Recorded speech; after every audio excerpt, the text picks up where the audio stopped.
우리가 가끔 누군가와 대화를 하든지 아니면 어떤 책을 읽을 때에 할 말이 없다라고 생각이 들 때가 있습니다.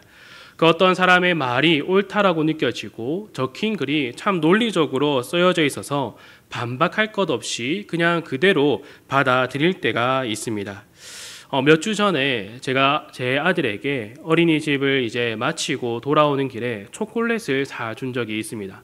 아주 작은 봉지에 들은 이제 동그란 초콜릿이 한 7개에서 8개 들은 초콜릿을 사줬습니다.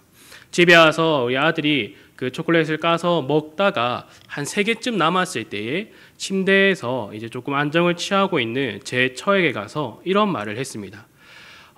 엄마에게 초콜릿을 주고 싶어요. 그런데 아기는 초콜릿을 못 먹어요. 엄마 뱃속에 아기가 있으니까 엄마도 초콜릿을 못 먹어요. 라고 말하면서 자기가 남은 걸 다 먹었습니다. 그래서 그 이야기를 들은 제 처가 할 말이 없다. 너무 잘 말해서 할 말이 없다라고 했습니다. 오늘 본문에서 바울이 말하는 바가 바로 이렇게 반박할 수도 없도록 하는 그 이야기들을 우리에게 말해주고 있습니다. 바울은 앞서 성도들에게 주어진 하나님의 구원이 얼마나 명백한 것인가에 대해서 미리 이야기해 주었습니다. 우리가 한번 다시 보도록 하겠습니다. 오늘 본문 8장의 26절에서부터 30절까지의 말씀입니다. 함께 한번 읽어보도록 하겠습니다. 시작. 이와 같이 성령도 우리의 연약함을 도우시나니 우리는 마땅히 기도할 바를 알지 못하나 오직 성령이 말할 수 없는 탄식으로 우리를 위하여 친히 간구하시느니라. 마음을 살피시는 이가 성령의 생각을 아시나니 이는 성령이 하나님의 뜻대로 간구하심이니라. 우리가 알거니와 하나님을 사랑하는 자 곧 그의 뜻대로 부르심을 입은 자들에게는 모든 것이 합력하여 선을 이루니라. 하나님이 미리 아신 자들을 또한 그 아들의 형상을 본받게 하기 위하여 미리 정하셨으니 이는 그로 많은 형제 중에서 맏아들이 되게 하려 하심이니라. 또 미리 정하신 그들을 또한 부르시고 부르신 그들을 또한 의롭다 하시고 의롭다 하신 그들을 또한 영화롭게 하셨느니라. 아멘. 성령 하나님께서 우리의 연약함을 도우시고 우리는 하나님의 사랑을 받은 자이며 또 하나님의 뜻대로 부르심을 받은 자들이다라는 것을 말해주고 있습니다. 또 우리를 부르신 것에서 그친 것이 아니라 우리를 향한 하나님의 계획은 그 아들의 형상 예수 그리스도를 본받는 것, 또 이것을 이루시는 분이 하나님이시다라는 것을 지금 성령 하나님께서 바울을 통하여서 우리에게 이야기를 해주고 있습니다.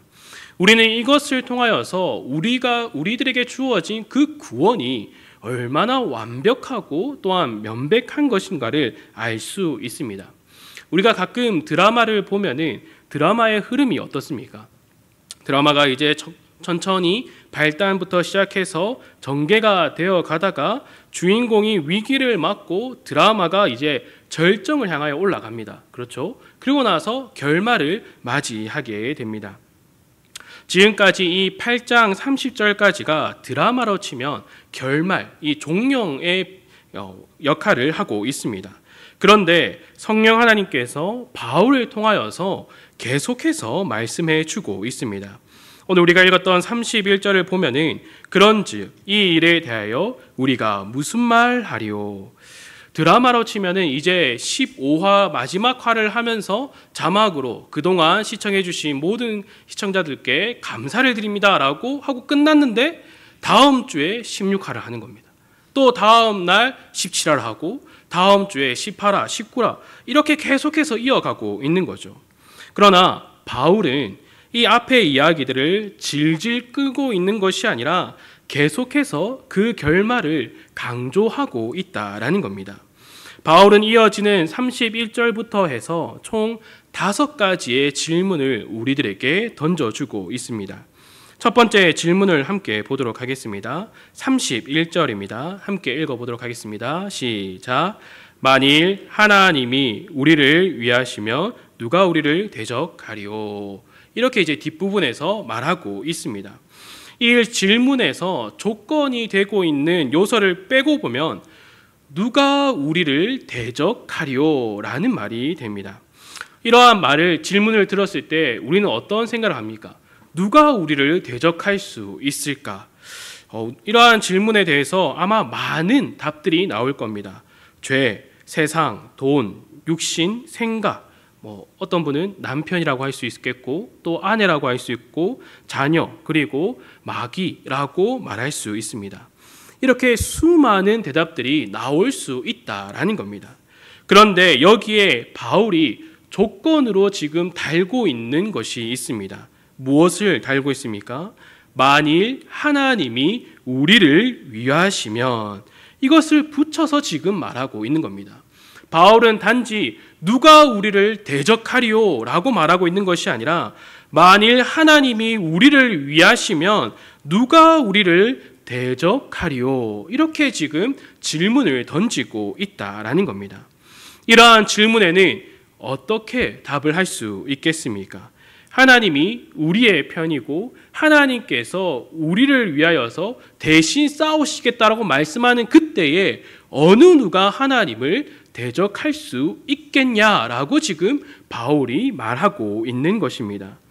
그 누구도 그 무엇도 우리와 함께 하시는 하나님을 대적할 수 없다라는 말을 지금 바울이 하고 있다라는 것입니다. 그래서 우리는 성도된 우리가 어떠한 삶을 살아갈 때에 우리 앞에 주어진 것들이 우리를 대적하고 있는 것이 아님을 알아야 한다라는 것입니다. 그 누구도 우리의 앞에서 하나님을 대적할 수 없다라는 것이죠. 단지 우리가 우리의 눈으로서 우리 앞에 주어진 상황을 보고 두려워할 뿐이다라는 것입니다.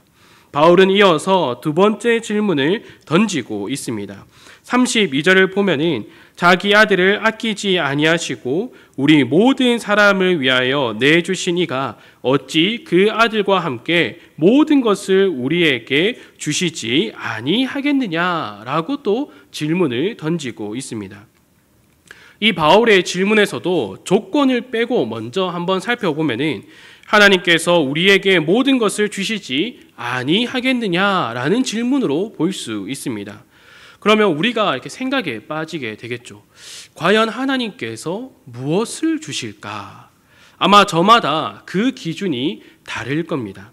그리고 하나님께서 모든 것을 주신다라고 말씀하셨지만 과연 하나님께서 그 모든 것을 주실까라는 확신을 가질 수 없는 상태에 놓일 수 있다라는 겁니다. 그러나 바울은 어떤 말을 붙여서 말하고 있습니까? 자기 아들을 아끼지 아니하시고 우리 모든 사람을 위하여 내주신 이가 어찌 그 아들과 함께 모든 것을 이라는 것을 붙여서 지금 이야기하고 있다라는 겁니다. 이것을 붙여서 우리에게 주시지 아니하겠느냐라고 지금 질문을 던지고 있는 것입니다. 당시의 가족 제도는 특히 혈연을 기반으로 하여서 신앙과 그 대를 이어가는 사회 속에서 아들을 아끼지 않고 주었다라는 것은 아마 오늘보다도 더 큰 의미를 가지고 있었을 겁니다. 하나님의 그 독생자를 이미 아끼지 않고 우리에게 주셨기에 그 하나님께서 모든 것을 주신다라는 그 말을 어떻게 확신하지 않을 수 있게 했습니까? 바울의 이 말에 아멘, 그렇습니다. 우리는 그 말에 확신합니다라고 대답하는 것밖에 할 수 없다라는 거죠. 바울은 이어서 세 번째 질문을 33절에서 하고 있습니다. 누가 능히 하나님께서 택하신 자들을 고발하리요? 의롭다 하신 이는 하나님이시니. 이렇게 지금 그가 묻고 또 답하고 있습니다. 여기서도 조건문을 빼고 보면은 누가 고발하리요? 라는 질문으로 만들어서 우리가 볼 수 있습니다. 누가 우리를 고발하리요? 라는 질문에 아마 우리의 입장에서는 많은 이들이 우리를 고발할 수도 있을 겁니다. 여전히 우리는 죄성을 가진 자들입니다. 늘 죄의 유혹으로 죄를 지으며 살아가는 우리입니다. 그래서 우리의 양심과 또 연약한 마음이 계속해서 우리를 고발할 수도 있다라는 겁니다. 야, 그렇게 살면은 구원받은 자라고 말할 수 있겠느냐? 너가 그렇게 살면 구원에서 떨어지는 것 아니냐? 적어도 내가 노력해야지 그 구원이 유지되는 것은 아닐까라고 하는 이러한 거짓된 말들, 생각들, 지식들이 우리를 고발하려고 한다라는 것입니다. 또한 우리뿐만 아니라 우리 속에 있는 이러한 마음들뿐만 아니라 우리를 유혹하는 그 사탄들이 우리를 향하여서 여러 가지 말들로 우리를 고발한다라는 것입니다. 그러나 성령 하나님께서 바울을 통하여서 우리에게 말씀하여 주시는 바가 무엇입니까? 누가 능히 하나님께서 택하신 자들을 고발하리요.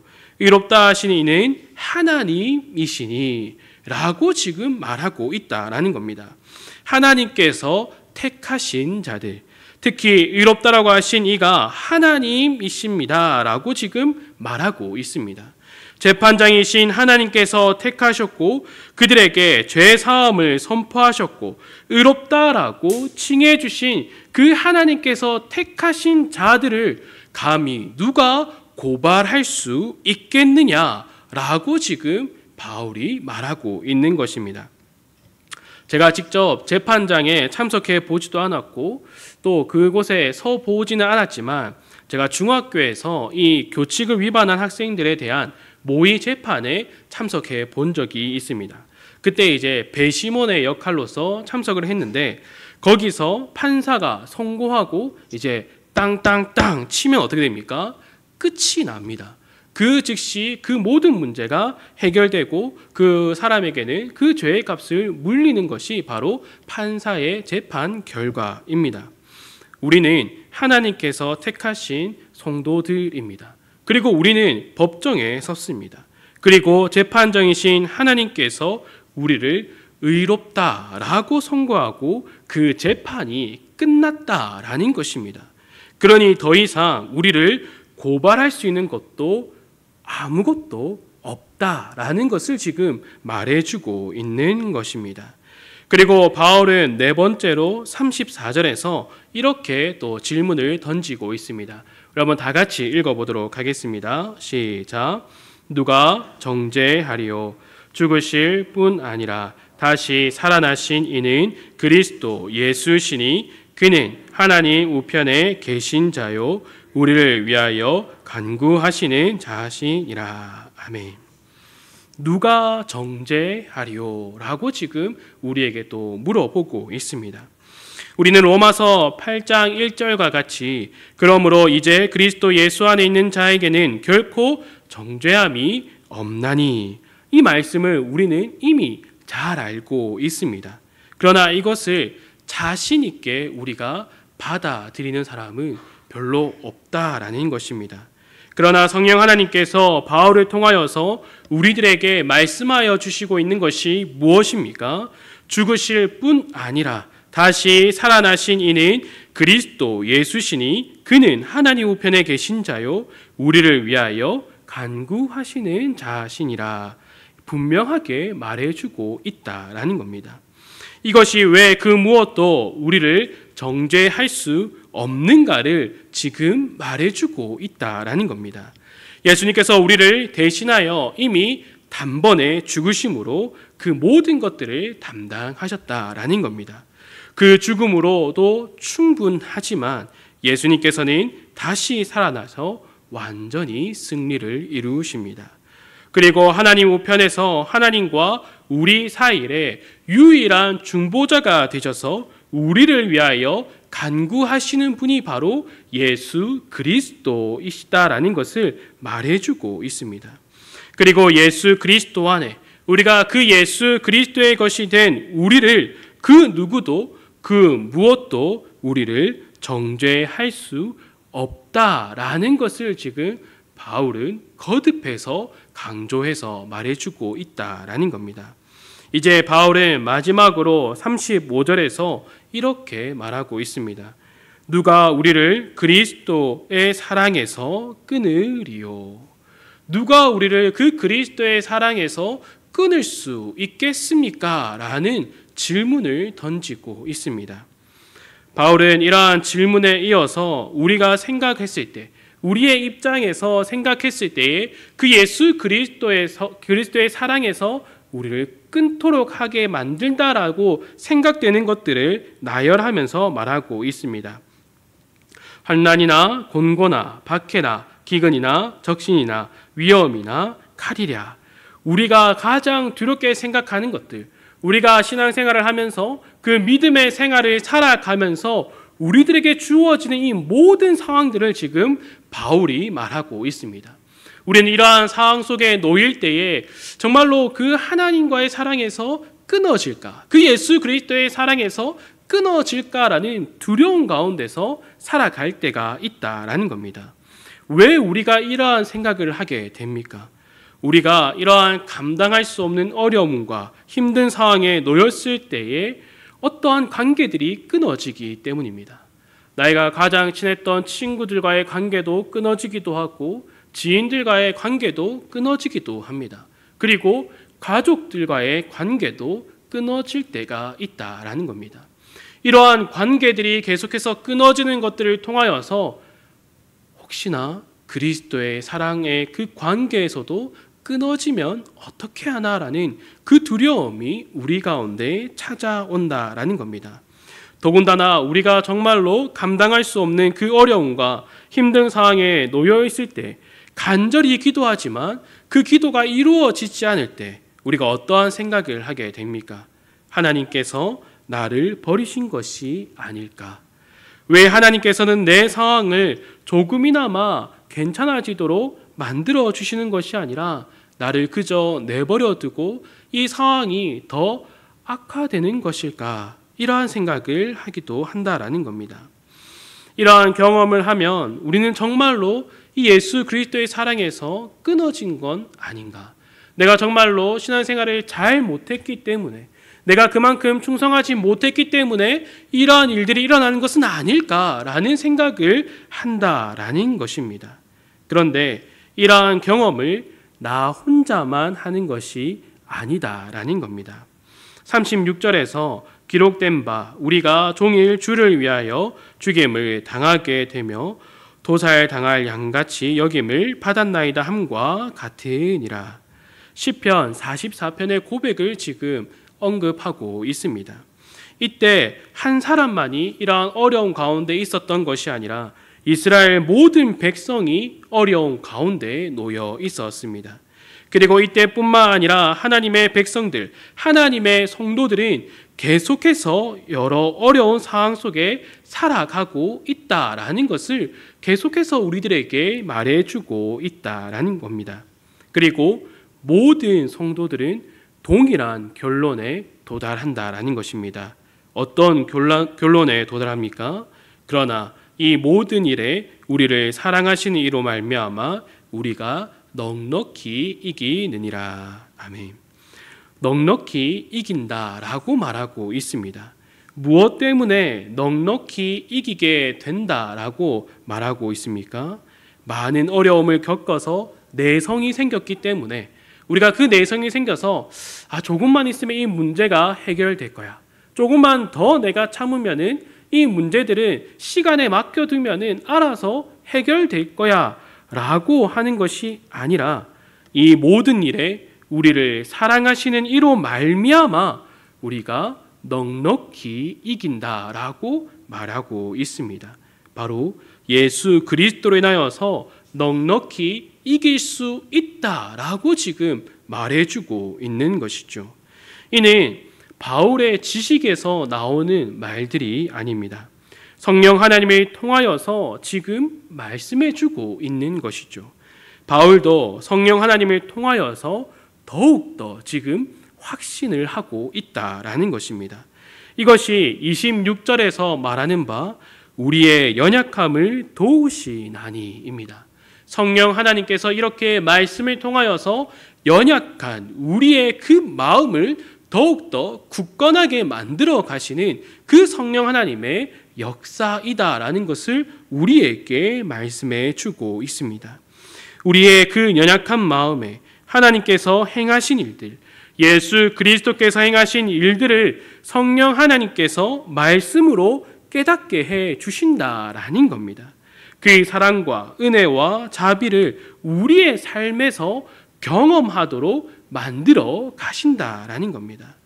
모든 성도들에게 바울과 같이 오늘 38절과 39절의 고백을 또한 감탄하며 그것을 찬송하도록 성도를 돌보신다라는 것을 성령 하나님께서 바울을 통하여서 우리에게 말씀하여 주신다라는 겁니다.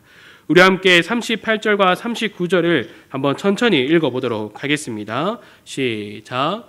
내가 확신하노니 사망이나 생명이나 천사들이나 권세의 자들이나 현재의 일이나 장래의 일이나 능력이나 높음이나 깊음이나 다른 어떤 피조물이라도 우리를 우리 주 그리스도 예수 안에 있는 하나님의 사랑에서 끊을 수 없으리라. 아멘. 우리는 언제나 말씀을 통하여서 이러한 확신이 우리 가운데 있어야 한다라는 것입니다. 단지 우리 앞에 펼쳐지는 어떠한 상황들로 인하여서 우리가 늘 넘어지고 늘 언제나 우리가 은혜에서 떨어진다라고 말하면서 우리의 믿음을 내 자신의 어떠한 다짐이나 어떠한 환경 속에 있다라고 말하는 것이 아니라 바울이 계속해서 이 로마서 8장을 통하여서 말해주고 있는 것이 무엇입니까? 우리는 하나님께서 택하시고 부르신 하나님의 성도라는 것입니다. 우리가 하나님 앞에 나온 것이 아니라 하나님께서 하나님의 뜻대로 우리를 부르셨다라는 겁니다. 그리고 우리를 부르셔서 그저 우리 마음대로 믿음의 삶을 우리의 어떠한 능력을 통하여서 살아가라라고 그냥 우리를 그저 내버려 두신 것이 아니라 어떻게 행하십니까? 성령 하나님께서 또한 예수님께서 하나님께서 그 삼위 하나님께서 합력하여 선을 이루시는 것들을 우리의 삶에서 모든 것을 이루시는 것을 말씀하여 주신다라는 겁니다. 그리고 그것을 경험함으로 우리가 살아가야 한다라는 것을 말해주고 있습니다. 또한 우리가 그러한 모든 것들의 경험함을 통하여서 우리의 연약한 마음이 우리에게 그 흔들리는 모든 것들이 어떻게 된다라고 말하고 있습니까? 내가 확신하노니로 변화된다라는 것입니다. 우리의 믿음이 더욱더 굳건해져 간다라는 것입니다. 계속해서 흔들리는 그 믿음 가운데 있는 것이 아니라 우리가 그 성령 하나님의 인도하심에 따라서 그의 능력을 따라 살아갈 때에 우리가 언제나 그 흔들리지 않는 반석 위에 견고하게 세워져서 더욱더 확신에 찬 목소리로 늘 찬송한다라는 것입니다.